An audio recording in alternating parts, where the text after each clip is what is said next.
Grüße euch, liebe Zuseher.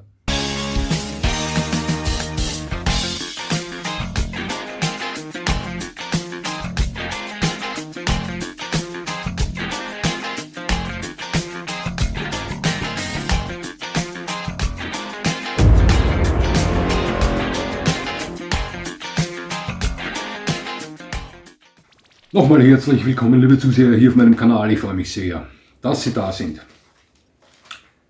Das ist heute wieder so ein Video, das es zu 100% auf Menschen abgesehen hat, die das erste Mal in ihrem Leben einen Hund bei sich zu Hause willkommen heißen wollen.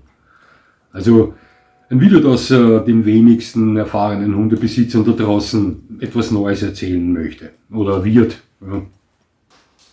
Vor etwa 2 Wochen erreichte mich ein E-Mail von Hans aus Niederösterreich, grüß dich Hans, der mit seiner Frau, seinen Kindern und seinen schon pensionierten Eltern in einem großen Haus lebt, auf großem Grundstück. Schon als Kind hatte er den Wunsch, irgendwann mal einen deutschen Schäferhund zu besitzen. Ja, und in naher Zukunft möchte sich die Familie rund um Hans diesen Wunsch erfüllen. Er hat mir geschrieben, dass er am Weg seiner Recherchen zu diesem Hund, zur Kynologie allgemein, immer unsicherer und unsicherer wurde. Man muss auf so viel aufpassen, da gibt es so viel zu wissen. Ja, wir haben uns dann dazu entschlossen, miteinander zu telefonieren, das taten wir auch. Ich möchte sagen, dass der Schriftverkehr und das Telefonat miteinander etwa 1,5 Stunden Zeit eingenommen haben. Und in dieser Zeit versuchte ich, so gut es mir möglich war, Hans etwas aufzubauen. Ich hoffe, das ist mir gelungen. Liebe Grüße nach Niederösterreich, Hans, und natürlich auch liebe Grüße an deine Familie. Ja. Ich kann Menschenwillen verstehen, ja. Wenn man als Neuling in der Materie interessiert ist und damit beginnt sich im Netz Informationen zu holen, dann wird man ganz schnell von einem sogenannten Informationstsunami weggeschwemmt und das unweigerlich ist so. Ja. Natürlich sind Informationen als Neuling zum Thema Kynologie überaus wichtig, aber es ist überhaupt nicht notwendig, sich hier in Sphären der Wissenschaft zu begeben. Gute Hundehaltung ist anspruchsvoll, klar, ja, aber wie gesagt nochmal, Wissenschaft ist das keine. Ich gebe Ihnen mal ein Beispiel, wie ich persönlich das sehe. Ja.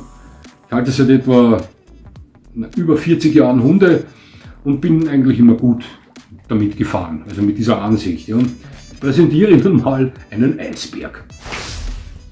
Was hat der Eisberg mit dem Video zu tun, werden Sie gleich hören. Stellen Sie sich diesen Brocken, und Sie wissen ja, wenn man einen Eisberg sieht, wenn man mit dem Schiff daherkommt oder schwimmt, was im Eiswasser nicht so empfehlenswert wäre, dann sieht man immer nur den oberen Teil des Eisbergs. Den weit größeren Teil unterhalb des Wassers kann man nicht sehen. In diesem Fall sehen Sie den ganzen Brocken. Und nun stellen Sie sich diesen ganzen Brocken als alles, was mit Hundehaltung zu tun hat, vor. Das beinhaltet sämtliche Details, angefangen vom Verhalten des Hundeführers, über das Verhalten des Hundes,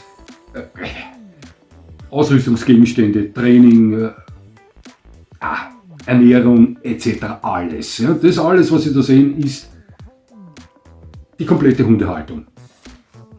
Ziemlicher Brocken, ne? Ja. Und genau diesen Brocken versuchen manche Leute, die sich neu für das Thema Hund interessieren, auf einmal zu verschlucken. Das geht nicht, liebe Zuseher, das ist unmöglich. Ja.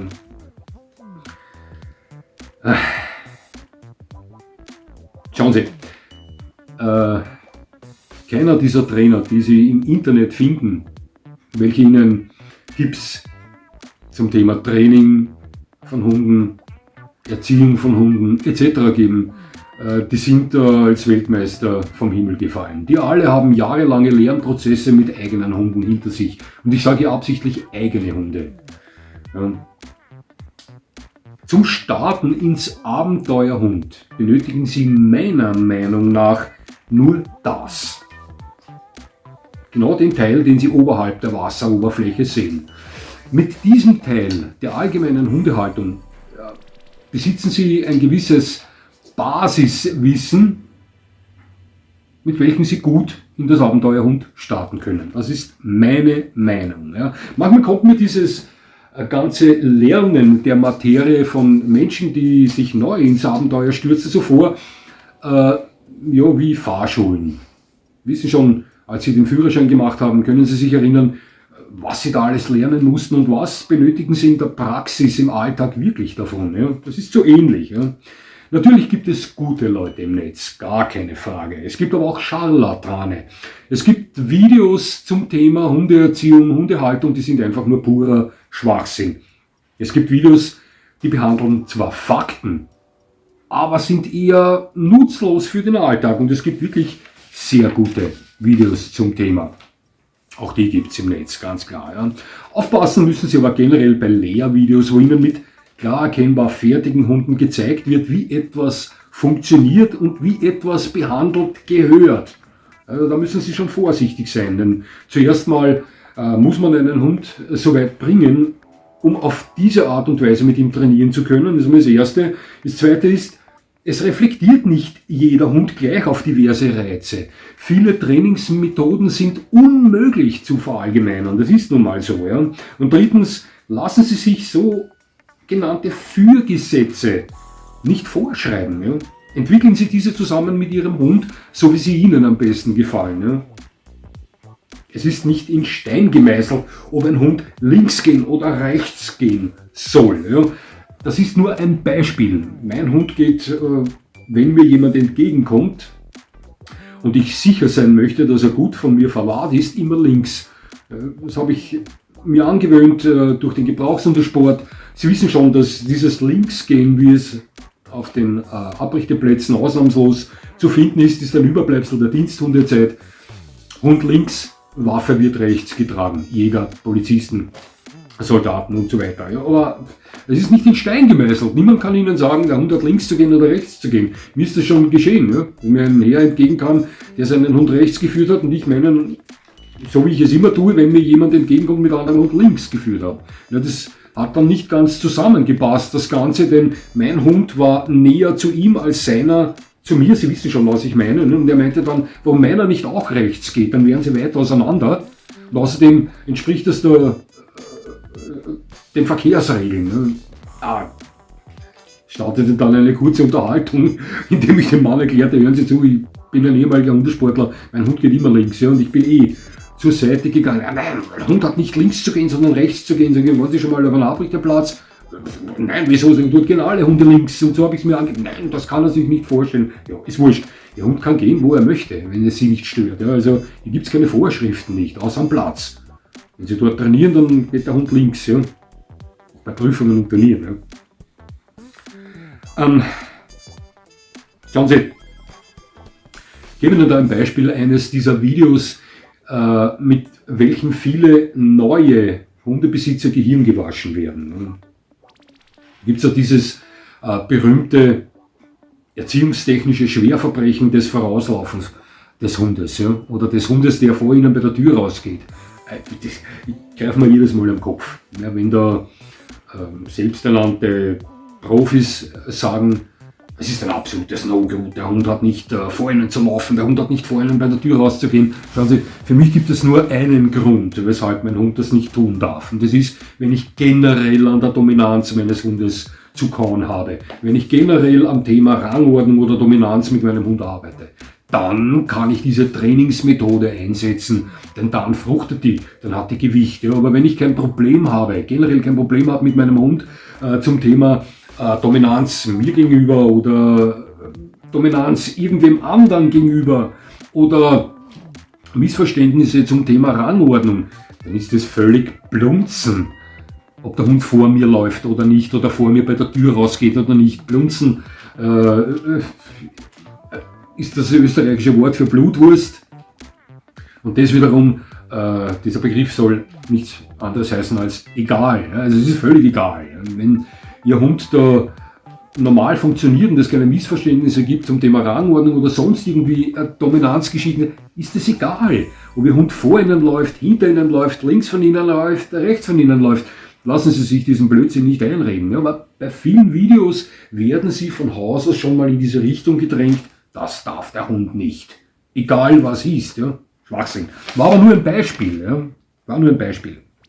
Generell, Videos über das Thema, das hat ein Hund nicht zu tun oder das muss ein Hund tun, die sind mir häufig verdächtig. Ja. Hier spreche ich überhaupt nicht von Videos mit Tipps zur Vermeidung pflegelhaften Anspringens, denn da auch bin auch ich der Meinung, dass der Hund das nicht tun soll. Das ist einfach ein pflegelhaftes Benehmen, ja.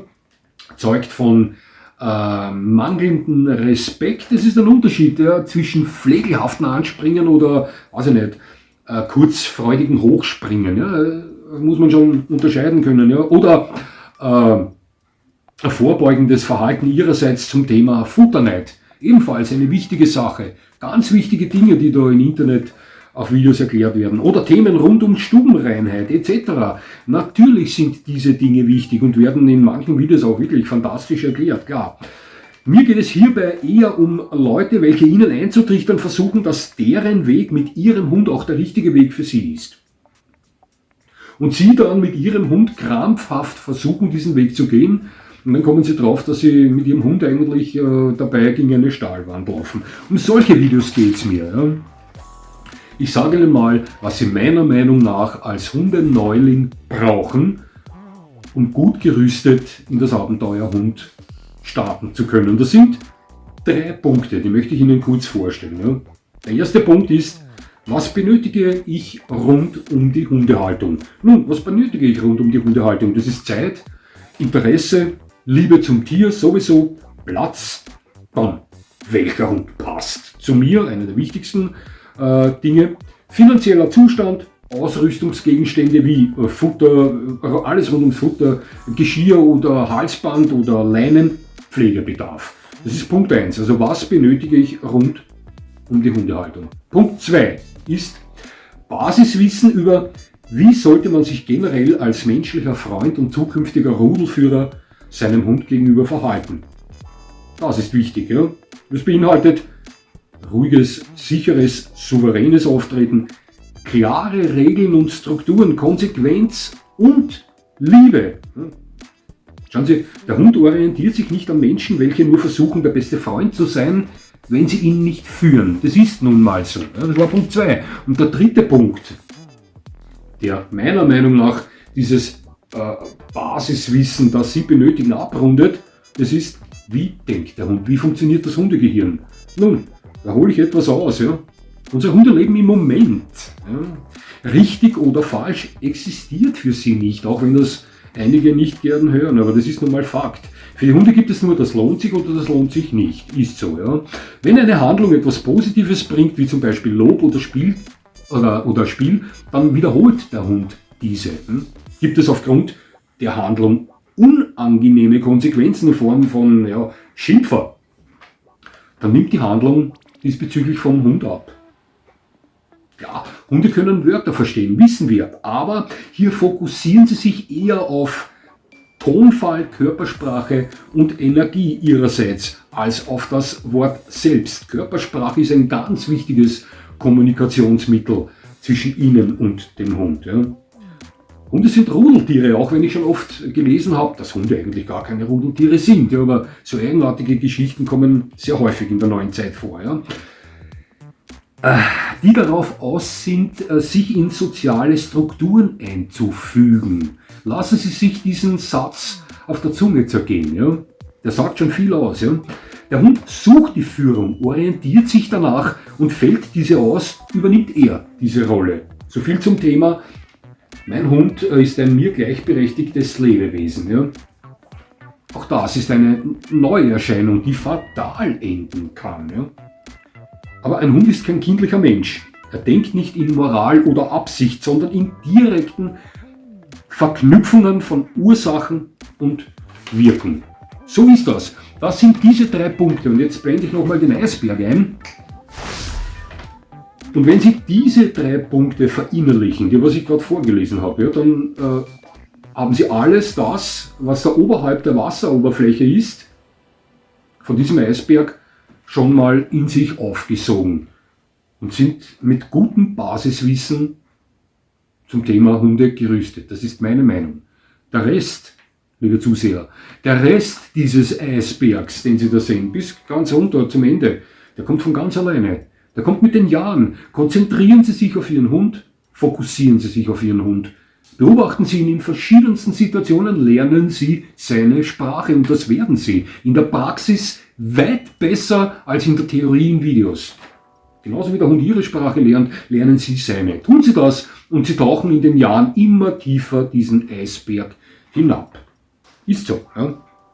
Fürchten Sie sich nicht vor Ihren ersten Hund, ist nicht notwendig. Ja? Gehen Sie mit Respekt und hohem Verantwortungsbewusstsein in diese Sache hinein. Das ist ganz klar. Das ist ein zukünftiges Familienmitglied, das häufig 18, 19, auch 20 Jahre alt werden kann. Ja? Dieser Hund sollte die ganze Zeit bei Ihnen bleiben. Ja? Man gibt ja auch kein Familienmitglied her. Ne? Also da sollte man sich schon bewusst sein oder auf das sollte man schon aus sein. Ist ganz klar. Ja? Aber fürchten Sie sich nicht davor.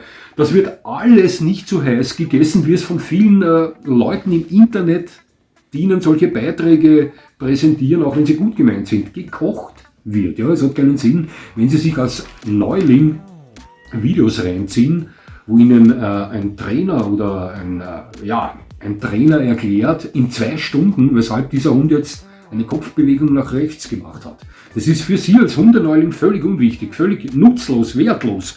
Könnte interessant für Sie sein, wenn Sie ein Hundeführer mit jahrelanger Erfahrung sind, ja, und sich hier in die tiefsten Sphären dieses Eisbergs vorwagen oder womit Sie da vordringen wollen. Ja. Dann kann so etwas interessant sein, denn häufig sind ja diese Videos kein Blödsinn. Ja.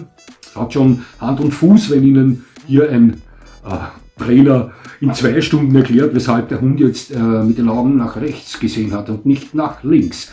Oft stimmt das, ja, aber wie gesagt, für Hundeneulinge ist es wertlos. Ja. Denken Sie über diese 3 Punkte nach. Versuchen Sie, dieses Stück Eisberg, das sich da oberhalb der Wasseroberfläche befindet, einzusaugen. Das reicht fürs Erste. Den Rest lernen Sie mit der Zeit. Versuchen Sie nicht, diesen ganzen Eisberg auf einmal zu verschlucken, denn dann verschlucken Sie sich. Das ist unmöglich. Ja? Außer Sie sind ein Mensch, der derartig verästelte Gehirnsynapsen hat, ja, dass Sie schon Albert Einstein oder Stephen Hawkings Konkurrenz machen. Ja? Die gibt es ja auch, dann können Sie es versuchen. Ja. So viel zu diesem Thema, liebe Zuseher, und nochmal, ich wiederhole mich, es sind nicht alle Videos über Hunde da im Netz ein Blödsinn, ganz im Gegenteil, die guten überwiegen, aber es gibt auch viel Blödsinn und viel wertlosen Schmarrn da drinnen. Ja, das wollte ich eigentlich damit nur gesagt haben. Und dem einen oder anderen, der vielleicht vorhat, sich in Zukunft seinen ersten Hund zu nehmen, etwas Bange, etwas Angst nehmen mit dem Ganzen, ist nicht wirklich so wild, ja, das Ganze. Es hat mich sehr gefreut, dass Sie mir zugesehen haben. Ich würde mich natürlich freuen, wenn Sie mir weiterhin zusehen. Und jetzt wünsche ich Ihnen noch einen schönen Tag. Das war's schon.